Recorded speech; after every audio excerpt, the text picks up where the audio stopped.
जी हां, तो बात अब मोदी सरकार की, मोदी सरकार के मंत्रिमंडल विस्तार की। ऐसा माना जा रहा है कि केंद्र की मोदी सरकार अपने दूसरे कार्यकाल का अंतिम मंत्रिमंडल विस्तार करने जा रही है। ऐसा हम क्यों कह रहे हैं? क्योंकि जिस तरह से केंद्र सरकार के मंत्रालयों में इन दिनों बेचैनी दिखाई दे रही है, पार्टी मुख्यालय से प्रधानमंत्री कार्यालय तक में उच्च स्तरीय बैठकों का दौर चल रहा है, गहमा गहमी है और वो संकेत है कि मोदी कैबिनेट में बड़े फेरबदल की आशंका है। सरकार और पार्टी के कुछ सूत्रों की माने तो यह मोदी सरकार के दूसरे कार्यकाल का अंतिम मंत्रिमंडल विस्तार होगा।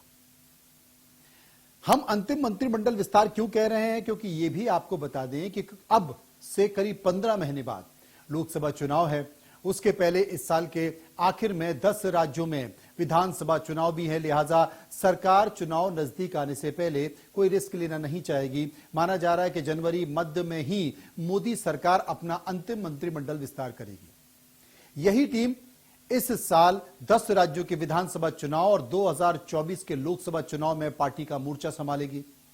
माना यह भी जा रहा है कि केंद्रीय मंत्री भूपेंद्र यादव, धर्मेंद्र प्रधान और अनुराग ठाकुर को और महत्वपूर्ण जिम्मेदारी मिल सकती है, यानी कि इनका कद बढ़ सकता है। सत्ता में हो, संगठन में हो, पार्टी तय करेगी। इसी तरह गुजरात चुनाव के रणनीतिकार माने जाने वाले CR पाटिल को भी दिल्ली लाया जा सकता है। अब उनकी भूमिका मंत्रिमंडल में होगी या राष्ट्रीय संगठन में होगी, यह पार्टी को तय करना है, लेकिन वो दिल्ली आ रहे हैं। अब सबसे बड़ा सवाल है कि केंद्रीय ऊर्जा मंत्री जो देश के हैं, उनकी जगह कोई नया चेहरा तलाश करने की बात की जा रही है। और भी बहुत से चेहरे हैं, उनको हटा के कुछ नए चेहरे लाने की बात की जा रही है। यानी कि सरकार में कौन रहेगा, कौन जाएगा, इसे लेकर एक स्क्रिप्ट लिख दी गई। और वो स्क्रिप्ट क्या कहती है?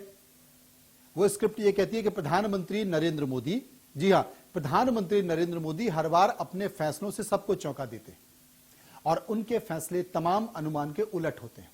लिहाजा इस बार भी मोदी मंत्रिमंडल विस्तार सबको चौंका सकता है।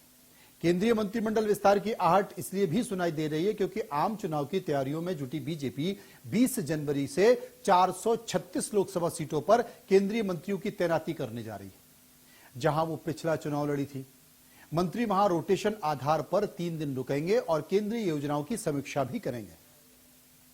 माना जा रहा है कि हर मंत्री के जिम्मे 6 से 7 सीट आने वाली हैं। वो सीटें मंत्रियों के जिम्मे होंगी जो केंद्र की कल्याणकारी योजनाओं के क्रियान्वयन और उसके असर की जानकारी जुटाकर रिपोर्ट बनानी होगी। साथ ही ये भी समझने की कोशिश करेंगे कि वहां का सांसद कैसा है, अगर हमारा है तो उसकी स्थिति क्या है, अगर हमारा नहीं है तो वहां पर क्या संभावना है।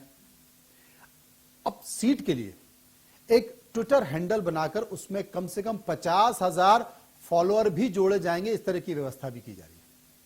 यानी कि पार्टी इस बार सिर्फ जमीनी स्तर पर ही लड़ाई नहीं लड़ेगी, बल्कि सोशल मीडिया पर भी उसका पूरा ध्यान फोकस है, जिसके जरिए वो युवाओं, धार्मिक गुरुओं और समुदाय से संवाद स्थापित किया जाएगा। सोशल मीडिया इसलिए क्योंकि मौजूदा समय में सबसे अधिक प्रासंगिक है। गांव हो या फिर शहर हो, युवा सोशल मीडिया पर एक्टिव रहते हैं। लिहाजा पार्टी नेता सोशल मीडिया के जरिए युवाओं को जोड़ने का काम करेंगे। अब चूंकि लोकसभा चुनाव से पहले 10 राज्यों में विधानसभा चुनाव है, इस लिहाज से भी केंद्र सरकार अपनी तैयारियों में जुटी हुई है ताकि लोकसभा चुनाव से पहले इन राज्यों में भी बीजेपी का झंडा बुलंद हो सके। अब चुनाव कहां है आपको बता देता हूं। चुनाव है कर्नाटक में, तेलंगाना में, मध्य प्रदेश में, छत्तीसगढ़ में, राजस्थान में, मेघालय में, नागालैंड में, मिजोरम में, त्रिपुरा में और जम्मू कश्मीर में भी उम्मीद है कि चुनाव हो जाए। तो कुल मिलाकर ये 10 राज्य हैं जहां पर चुनाव हो सकते हैं और होने ही हैं, अगर कश्मीर के को छोड़ दिया जाए, क्योंकि कश्मीर की भी तारीख तय नहीं। अब ऐसे में चुनौती राज्यों से चुनने की है, मोती चुनने की है और मंत्रिमंडल में वहां के कौन कौन से चेहरे होंगे, किस किस नेताओं को प्रतिनिधित्व दिया जाएगा, इसका जातीयगत समीकरण भी बनाया जा रहा है। चेहरों की स्थिति भी देखी जा रही है, वहां युवाओं को लिया जाए, क्योंकि एक संकेत और आ रहा है, मोदी मंत्रिमंडल में जो चेहरे हैं उसमें यह माना जा रहा है कि बड़े स्तर पर मोदी युवाओं को लाना चाहते हैं और भविष्य की लीडरशिप इस मंत्रिमंडल में और आने वाले मंत्रिमंडल में, यानी कि 2024 में जो सरकार होगी, बीजेपी की सरकार बनती है, तो ये आगे आने वाले भविष्य की लीडरशिप होगी। ये अगले 20 से 25 साल बीजेपी को या एनडीए को चलाएंगे, ऐसा अनुमान है। और उसी की तस्वीर को देखते हुए मंत्रिमंडल विस्तार किया जा रहा है। छत्तीसगढ़ से प्रतिनिधित्व लिया जाएगा, यह तय हो चुका है। मध्य प्रदेश से भी कम से कम 2 से 3 केंद्रीय मंत्री लिए जाएंगे, यह भी तय हो चुका है। और कम से कम एक मंत्री मध्य प्रदेश से ड्रॉप होने जा रहे हैं क्योंकि उनकी परफॉर्मेंस ठीक नहीं है, यह भी बताया जा रहा है। मध्य प्रदेश में कुछ और भी परिवर्तन करने हैं, तो उन तमाम परिवर्तनों के मद्देनजर जो 16 और 17 तारीख को बीजेपी की राष्ट्रीय कार्यकारिणी की बैठक होने जा रही है, उस राष्ट्रीय कार्यकारिणी में एक खाका तैयार हो जाएगा और वो खाका संगठन को लेकर तैयार हो जाएगा।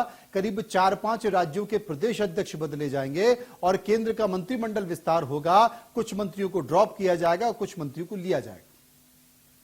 इसलिए एक बड़ी सर्जरी की जा रही है। कैबिनेट में परिवर्तन को लेकर या केंद्रीय मंत्रिमंडल में परिवर्तन को लेकर सिवाय देश के प्रधानमंत्री नरेंद्र मोदी के और कोई नहीं जानता है कि कौन आएगा और कौन जाएगा। संगठन में जो परिवर्तन होने जा रहे हैं, राज्यों में जो परिवर्तन होने जा रहे हैं, वो परिवर्तन संगठन और संघ को आभास है, लेकिन कौन हटेगा कौन रहेगा ये किसी को नहीं पता है, क्योंकि इसको लेकर फाइनल बैठक अभी होने जा रही है। तो कुल मिलाकर एक संकेत है। संकेत इस बात को लेकर है कि एक नई टीम बनने वाली है, क्योंकि 10 राज्यों के महत्वपूर्ण चुनाव होंगे। आपने देखा होगा कि उत्तर प्रदेश में जब विधानसभा चुनाव हुए तो वहां पर 8 से 10 मंत्रियों को शपथ दिलाई गई चुनाव के मद्देनजर, और बैठक में यह कहा गया कि आप जाइए अपने समाज में स्वागत सत्कार कराइए, अपने समाज में जाकर व्यापक प्रचार कीजिए, जितना हो सकता है दौरा कीजिए और केंद्र की कल्याणकारी योजना और बीजेपी को बताइए कि वो है क्या। मध्य प्रदेश में जो मंत्री हैं उनके पास काम ज्यादा है, वो अभी प्रदेश का दौरा उस तरीके से नहीं कर पा रहे हैं। तो कुछ ऐसे चेहरों को तय किया जाएगा और उनको मध्य प्रदेश में बनाया जाएगा। मध्य प्रदेश में मैं आपको बता दूं कि संभावना कहां कहां की है। चंबल पैक है, वहां से नरेंद्र सिंह तोमर और ज्योतिरादित्य सिंधिया है। बुंदेलखंड से प्रहलाद पटेल है। लेकिन आप अगर महाकौशल और विंध्याचल की बात करें और मालवा की बात करें तो ये 3 जगह मध्य प्रदेश के मालवा, निमाड़, विंध्याचल और महाकौशल ये अभी खाली पड़े हुए हैं। यहां से कोई प्रतिनिधित्व नहीं है और अगला प्रतिनिधित्व विंध्याचल और महाकौशल यहां का होने जा रहा है। यहां से केंद्र में लिए जाएंगे कुछ लोग मंत्रिमंडल में, उनको चेहरे मिलेंगे और एक मंत्री का कामकाज ठीक नहीं है, उस मंत्री को हटाने की बात चल रही है। और इसमें जो मंत्रिमंडल में विस्तार होगा इसमें ओबीसी भी आ सकते हैं, दलित भी आ सकते हैं और सामान्य वर्ग का एक चेहरा भी आ सकता है। वही स्थिति छत्तीसगढ़ में, क्योंकि महाकौशल से फग्गन सिंह कुलस्ते हैं। अब फग्गन सिंह कुलस्ते की भूमिका कहां होगी उस पर भी विचार चल रहा है, लेकिन महाकौशल से एक नाम आ सकता है। छत्तीसगढ़ चलते हैं। छत्तीसगढ़ में अभी तक सिर्फ एक ही मंत्री हैं, रेणुका सिंह, जो केंद्र में मंत्रिमंडल के तौर पर सदस्य के तौर पर बैठी हुई है। छत्तीसगढ़ से कम 1 या फिर 2 मंत्री लिए जा सकते हैं, ऐसी संभावना बताई जा रही है। वो कौन होगा इसके लिए इंतजार करना होगा। तो कुल मिलाकर केंद्रीय मंत्रिमंडल विस्तार होने जा रहा है और चेहरों पर चर्चा चल रही है, लेकिन ये कोई नहीं जानता मंत्रिमंडल में कौन इन होगा कौन आउट होगा। ये सिर्फ देश के प्रधानमंत्री नरेंद्र मोदी जानते हैं और वही तय करेंगे कि कौन होगा कौन नहीं होगा।